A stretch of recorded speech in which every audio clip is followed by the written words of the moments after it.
The huge metal doors of Nexus Station Academy opened with a soft hiss.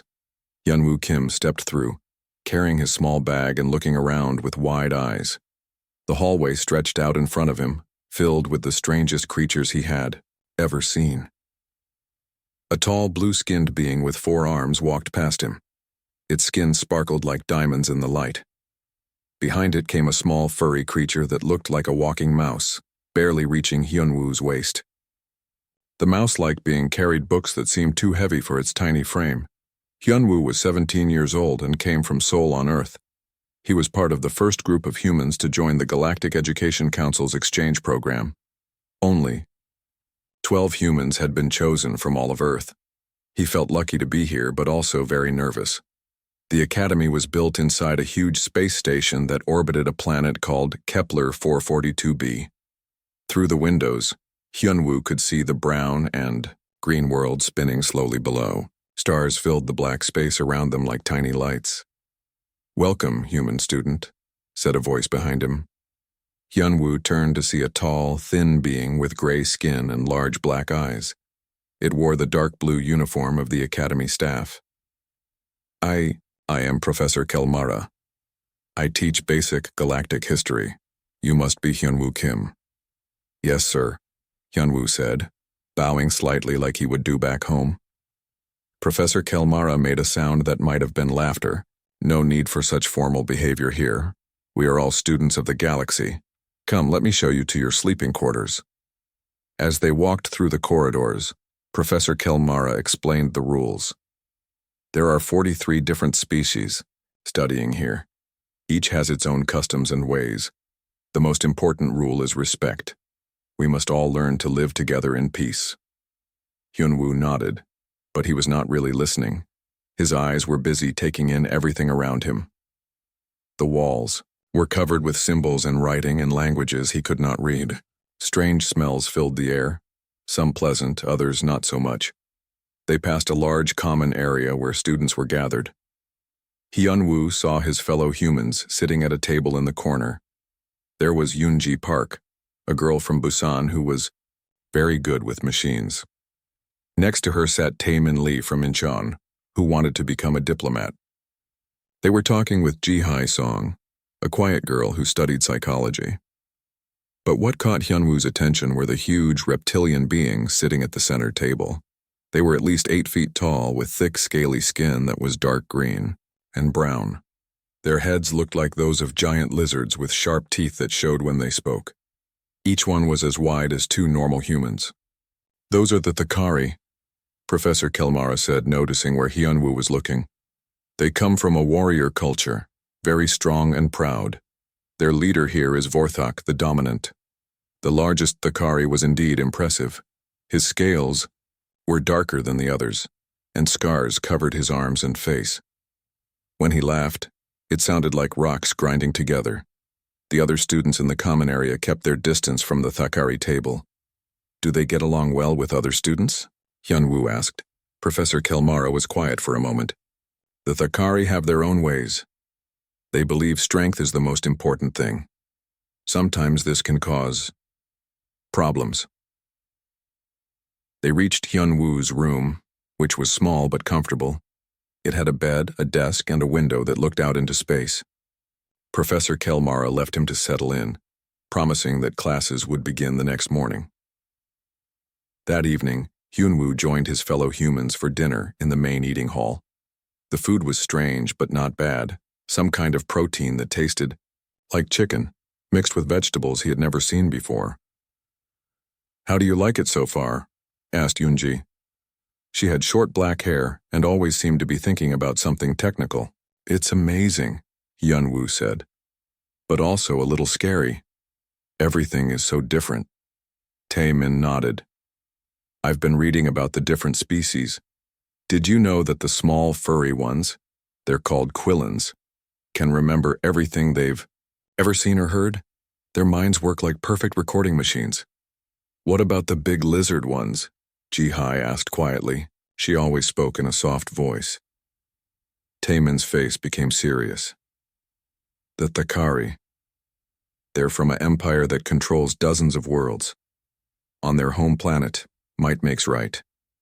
The strongest leads, and everyone else follows or gets crushed. As if they had been talking too loudly, Vorthak's laugh boomed across the eating hall. Hyunwoo looked over and saw the large Thakari holding a small Quillen student by the back of his uniform. The Quillen's feet were off the ground and his eyes were wide with fear. "Give me your food," Vorthak was saying. "Small creatures like you don't need so much." The other students in the hall looked down at their plates. Nobody said anything. Even the teachers who were present seemed to find other things to focus on. The Quillen handed over his tray without protest. Vorthak dropped him and took the food back to his table, where the other Thakari laughed and slapped each other on the back. "That's not right," Hyunwoo said. "No, it's not," agreed Taimin. "But we're guests here. We can't interfere with their social structures. It might cause a diplomatic incident." Hyunwoo watched as the small Quillen sat back down at his table, looking sad and hungry. The student's name was So-young Choi, and Hyunwoo had met him earlier. So-young was studying quantum mathematics and seemed very kind. Over the next few days, Hyunwoo settled into academy life. He attended classes on galactic history, xenobiology, and comparative cultures. The teachers were knowledgeable, and he learned fascinating things about how different species had evolved and developed. But he also learned about the unspoken rules of the academy. The Thakari took what they wanted from smaller, weaker species. They pushed others out of the way in hallways. They spoke loudly during classes and interrupted teachers, and nobody stopped them. The crystalline beings called Zephyrians would change color when the Thakari approached, showing their fear. The Quillens would scatter like real mice when Vorthak and his friends appeared. Even some of the teacher species seemed nervous around them. Hyunwoo began keeping notes about what he saw. As someone studying comparative cultures, he told himself, it was just academic interest. But deep down, something else was growing. Something that didn't like seeing the strong pick on the weak. Something very human was starting to wake up inside him. The academy's central courtyard was always busy during the midday break. Students from different worlds gathered here to eat, study, or just talk with friends. The courtyard had a clear dome overhead that showed the stars and the planet below. Trees and plants from various worlds grew in careful gardens around the edges. Hyunwoo sat on a bench reading about Thakari biology for his xenobiology class. The book said they were descended from large predators on their home world. Their bones were thick and heavy. Their muscles were built for short bursts of incredible strength. But the book also said they tired quickly and were not good at complex problem solving. Near the fountain in the center of the courtyard, So-young Choi sat alone eating his lunch. The small Quillen looked even tinier, surrounded by all the larger beings walking around. His big dark eyes moved constantly, watching everything and storing it all in his perfect memory. Hyunwoo had become friends with So-young over the past week. Despite being from different worlds, they both loved learning and both preferred quiet activities. So-young was working on some kind of mathematical proof that Hyunwoo couldn't understand, but he respected how smart the little creature was. The peaceful moment was broken when heavy footsteps approached. Vorthak and 5 other Thakari walked toward the fountain. Their scales gleamed in the light from above. Other students quickly moved out of their way. "Look what we have here," Vorthak said in his grinding voice. He loomed over So-young like a mountain. "The little mouse is eating our food again." So-young looked up, his whiskers twitching with fear. "This is my food. I got it from the cafeteria. Like everyone else." "Wrong answer, little mouse," Vorthak said. His massive hand reached down and grabbed So-young by the front of his uniform. With no effort at all, he lifted the Quillen off the ground until they were face to face. The courtyard went quiet. Students stopped talking and moving. Teachers who were present suddenly found other places to look. This was Thakari business, and nobody interfered with Thakari business. "Everything here belongs to us," Vorthak said. "We are the strongest. We take what we want." So-young's feet kicked in the air, but he was too small to fight back. His lunch tray fell to the ground, scattering food across the stone floor. Something deep inside Hyunwoo's brain woke up. It was older than language, older than civilization.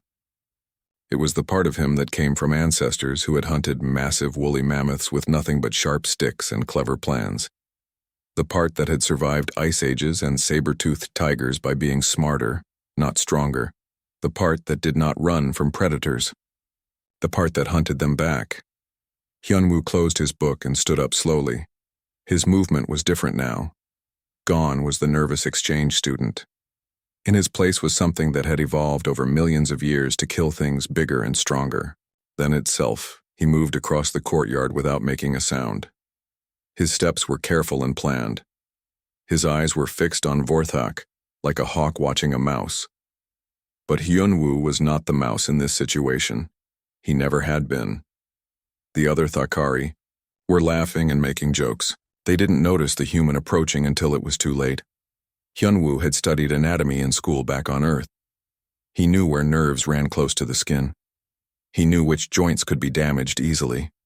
He knew exactly how much pressure it took to make someone let go of what they were holding. His first strike hit the nerve cluster at the back of Vorthak's elbow. His second hit the pressure point behind the Thakari's knee. Both strikes were precise and delivered with exactly the right amount of force. Vorthak's grip on So Young loosened immediately. The Quillen dropped safely to the ground and scurried away. What? Vorthak began to turn, but Hyunwoo was already moving again. The human's next strike was to the large nerve that ran along Vorthak's neck. It was a spot that existed on most bipedal species, according to his xenobiology textbook. The strike caused Vorthak's entire left side to go numb. The massive Thakari stumbled and fell to one knee. His friends backed away in shock. In all their lives, they had never seen anyone attack Vorthak the Dominant, and they certainly had never seen him brought down by someone a third his size. You dare? Vorthak tried to speak, but Hyunwoo's hand chopped down on another nerve cluster. This one controlled the Thakari's ability to speak clearly. The courtyard was completely silent now. Every student and teacher was staring in amazement. The small human stood over the fallen Thakari warrior like a giant slayer from ancient Earth. Legends. But Hyunwoo wasn't done. His xenobiology book had taught him about Thakari psychology too. They respected only strength. If he stopped now, they would see it as weakness and come back even harder. When Vorthak tried to stand, Hyunwoo struck again. This time he hit the nerve that controlled the Thakari's balance. Vorthak crashed back down, his coordination completely disrupted. Stay down, Hyunwoo said in a quiet voice that somehow carried across the entire courtyard. Don't get up. Don't touch So Young again. Don't touch anyone smaller than you again. Vorthak's yellow eyes burned with rage, but his body would not obey his commands. The human had done something to his nervous system that he didn't understand. Every time he tried to move, his muscles betrayed him.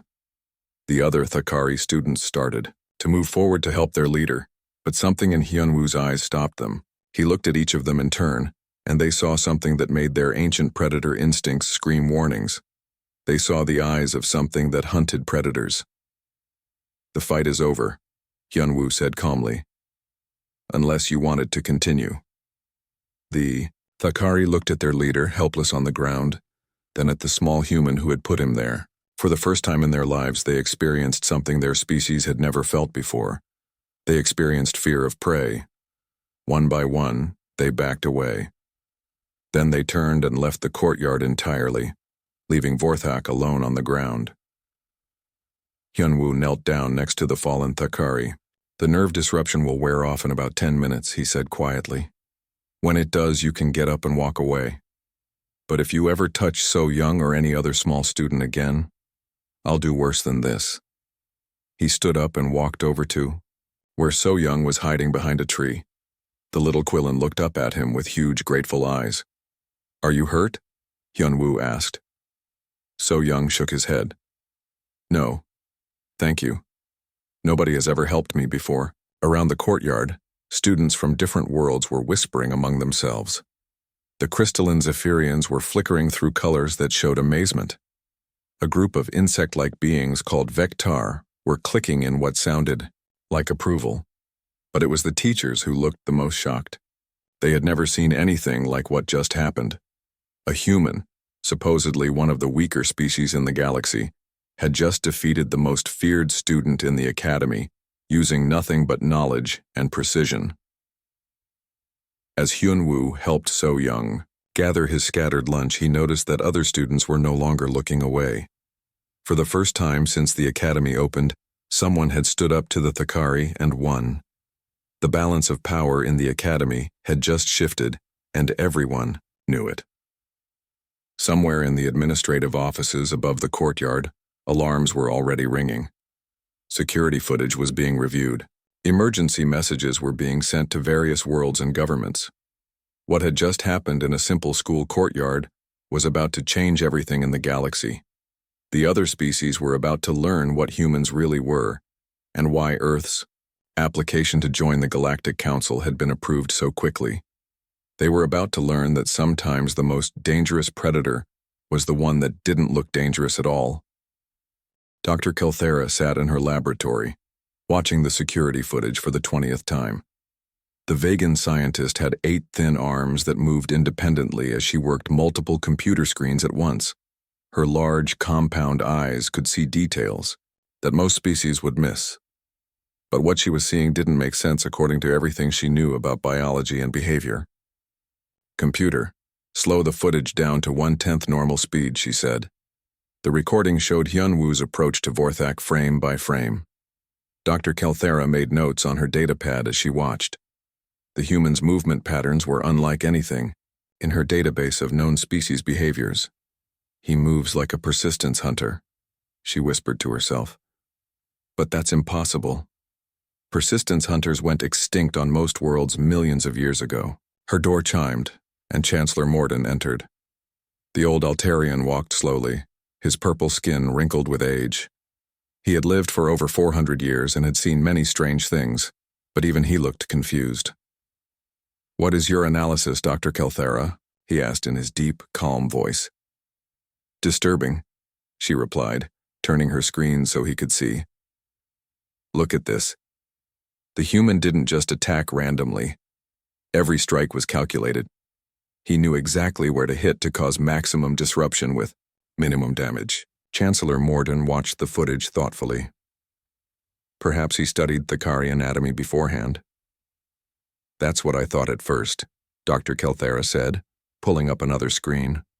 "But look at this analysis of his eye movements in the seconds before the attack. He was scanning Vorthak's body, identifying weak points in real time. This wasn't planned. It was instinctive."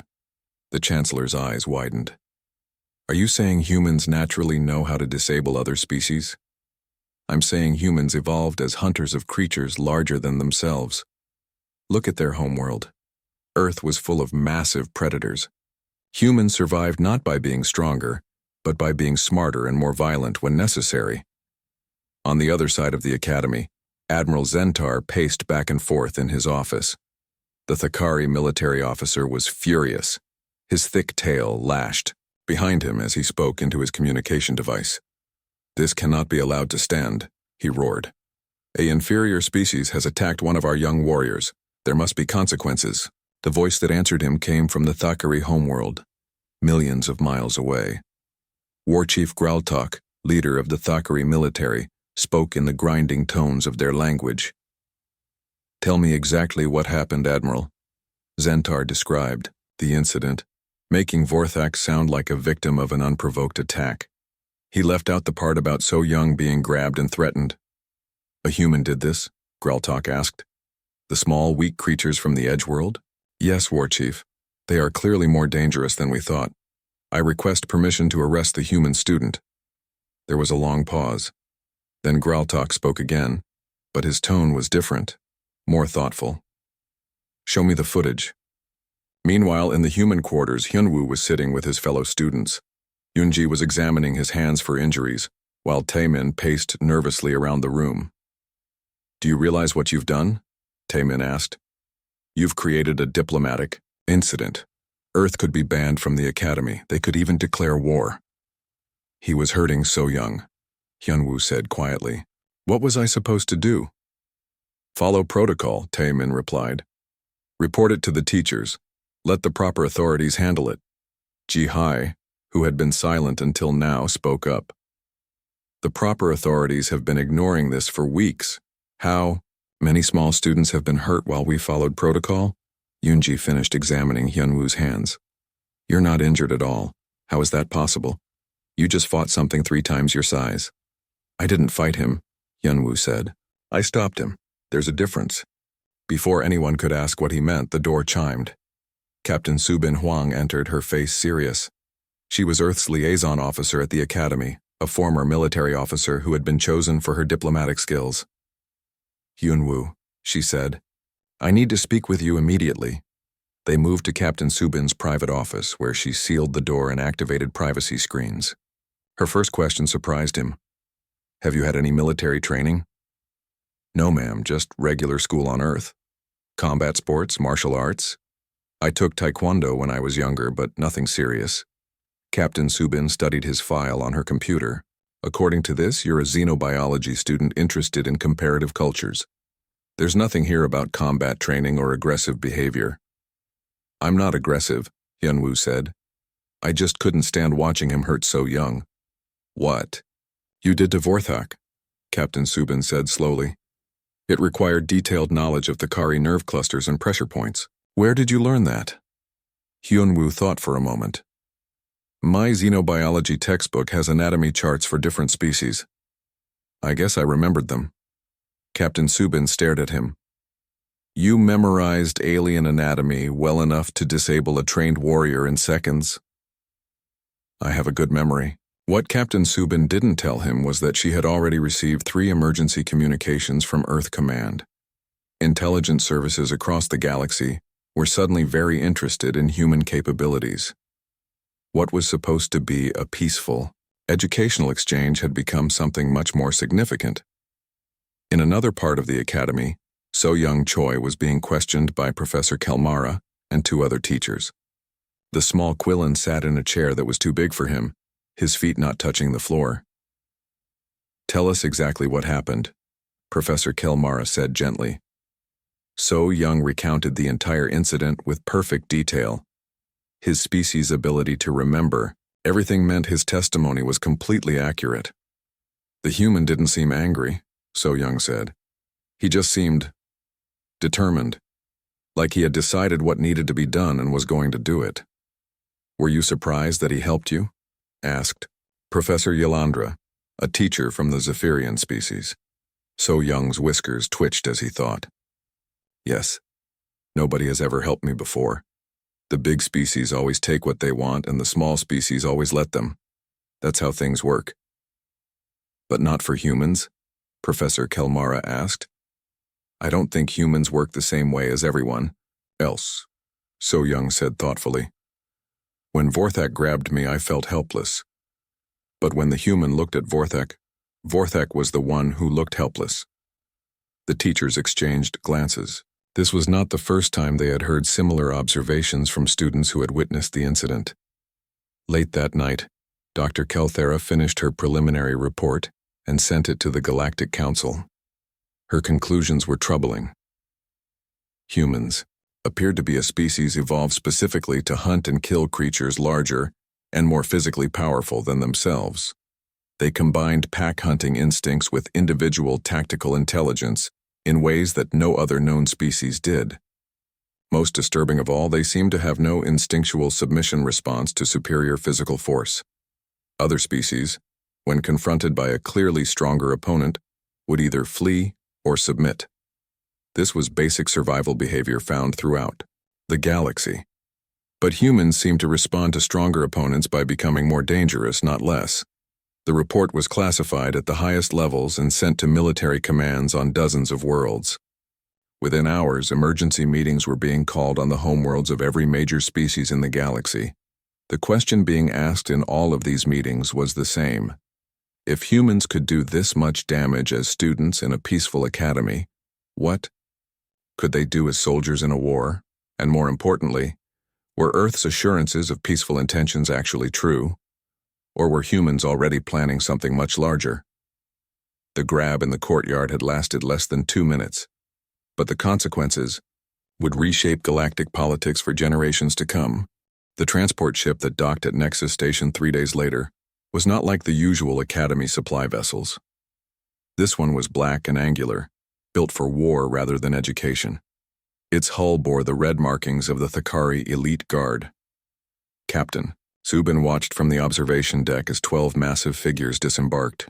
Even from a distance, she could see they were larger than the Academy's Thakari students. These were adults, full warriors from the homeworld. Their leader was the biggest of all, his scales so dark they were almost black. War Chief Morthak, she said quietly to herself, reading the identification data on her tablet. Vorthak's older brother. She immediately activated her emergency communicator and sent a coded message to Earth Command. Situation escalating. Request immediate guidance. The response came back within minutes. Maintain peaceful stance. Avoid confrontation at all costs. Earth cannot afford war with Thakari Empire. Captain Subin understood the politics involved.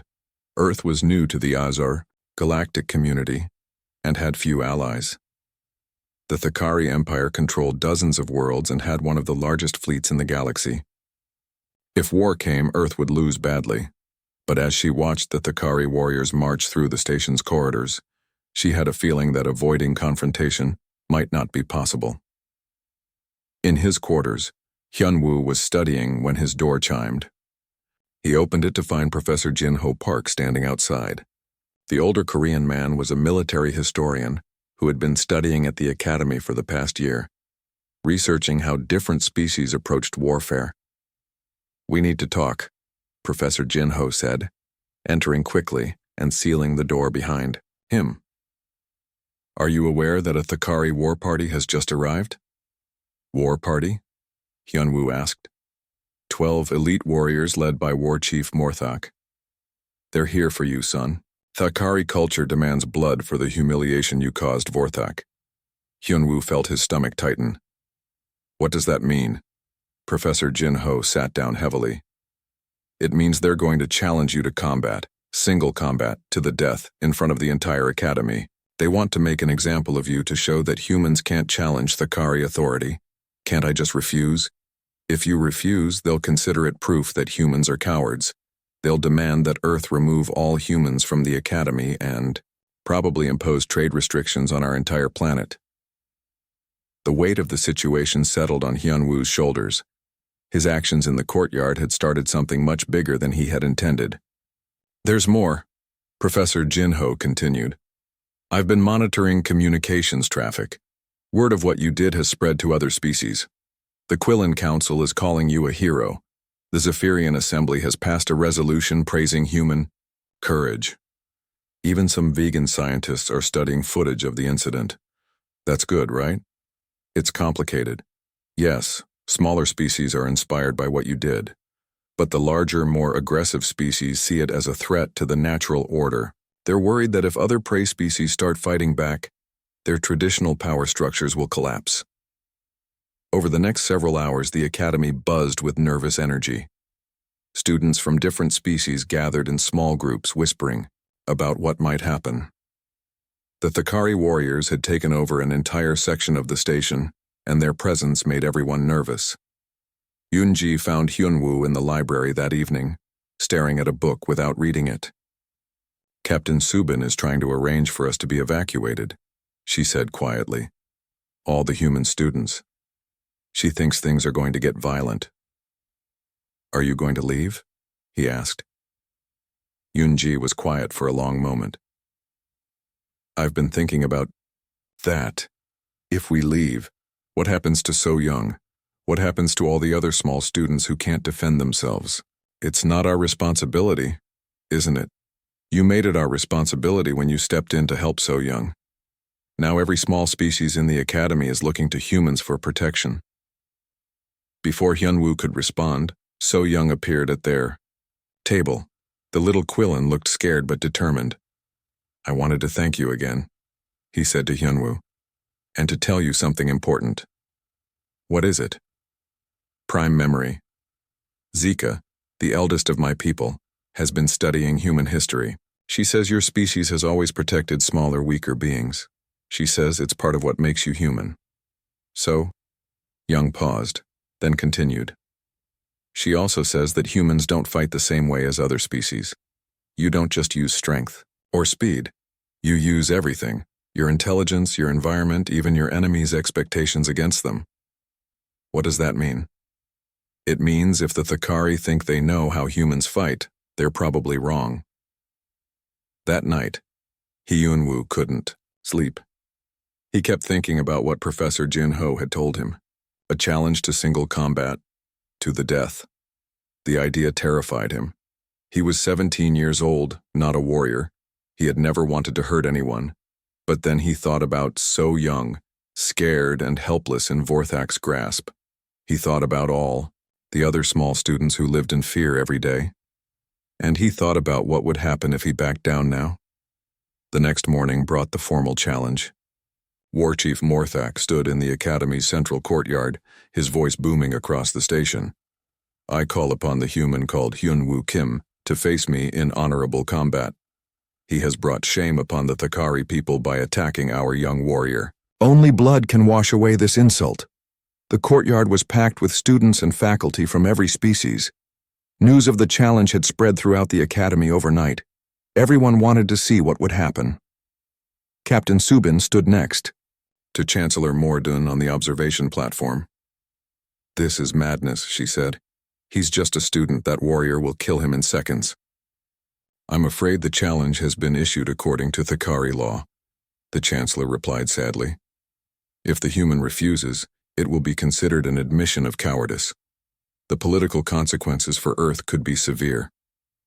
Down in the courtyard, Hyun-woo stepped forward.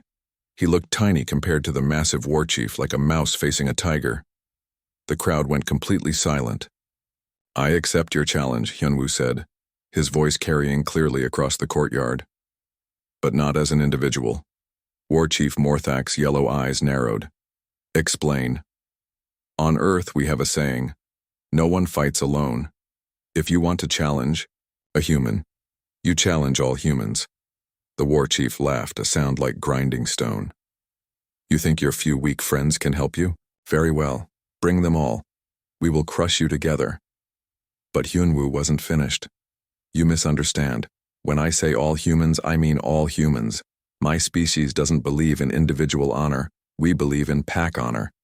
He turned to face the crowd of watching aliens.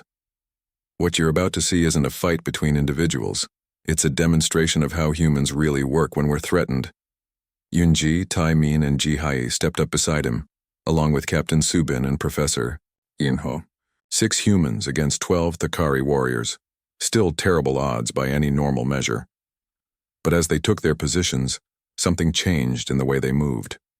They spread out, taking advantage of the courtyard's layout. They communicated with small gestures and eye movements. And most importantly, they looked at their enemies not with fear, but with the calculating gaze of hunters planning an attack. War Chief Morthak felt something he had never experienced before. Uncertainty. These humans weren't behaving like prey. They weren't even behaving like normal predators. They were behaving like something entirely new. Let this demonstration begin, Chancellor Mordun announced reluctantly. And with those words, the galaxy was about to learn what humans were really capable of when their backs were against the wall. What happened next wasn't a fight. It was an education. The Thakari warriors charged forward like they always did, depending on their size, strength, and reputation to win before the battle even started. For thousands of years, this approach had worked perfectly. Smaller species would see them coming and either run away or surrender immediately. But humans had evolved fighting creatures much larger and stronger than Thakari. And humans had learned long ago that when you couldn't win with strength, you won with intelligence. Yoon-ji had spent the entire night studying the Academy's engineering systems.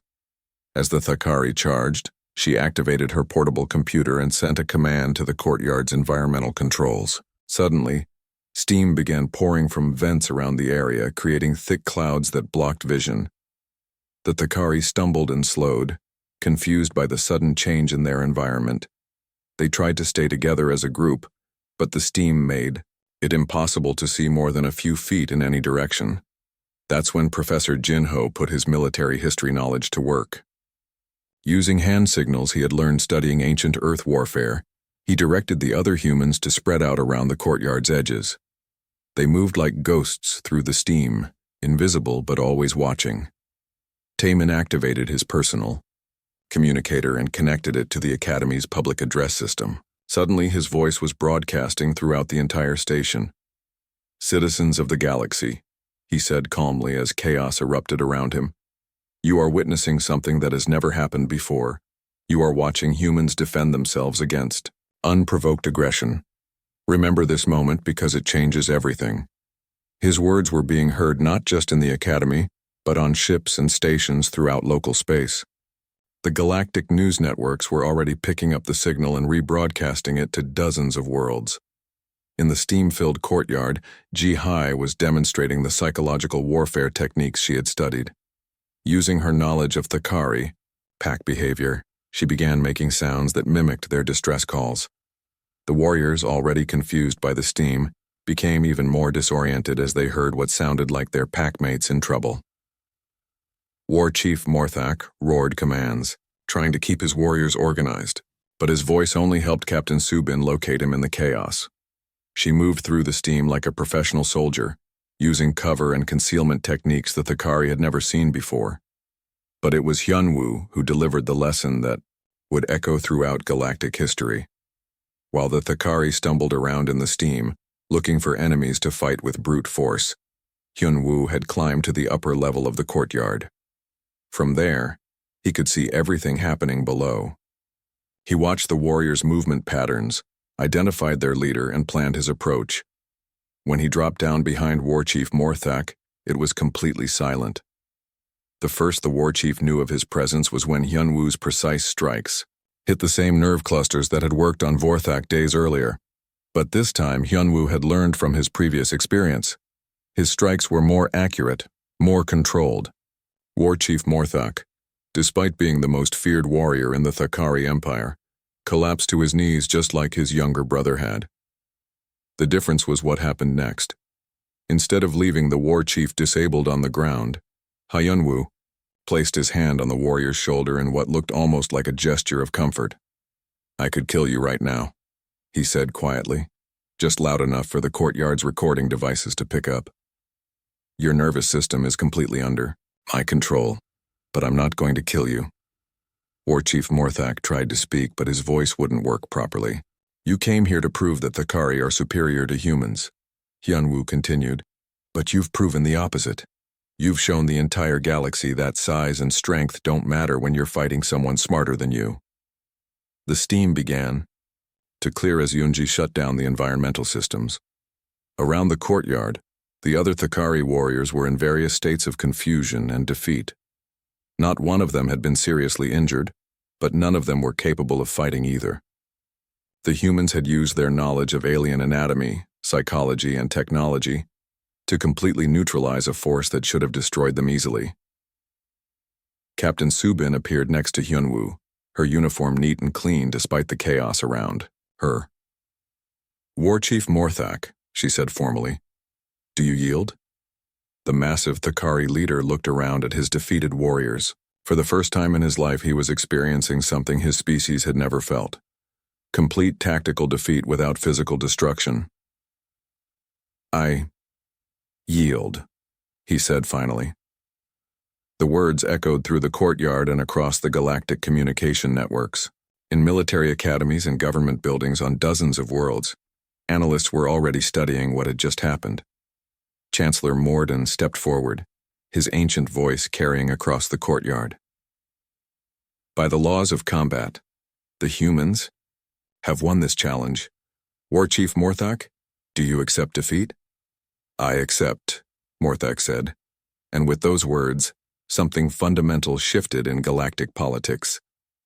Over the following days, the consequences of the demonstration rippled outward like waves from a stone dropped in still water. The Quillen Council formally requested human advisors to help them develop their own defense strategies.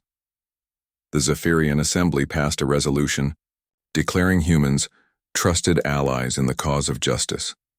Even some of the traditionally aggressive species began reaching out to Earth, wanting to understand these new players in galactic politics.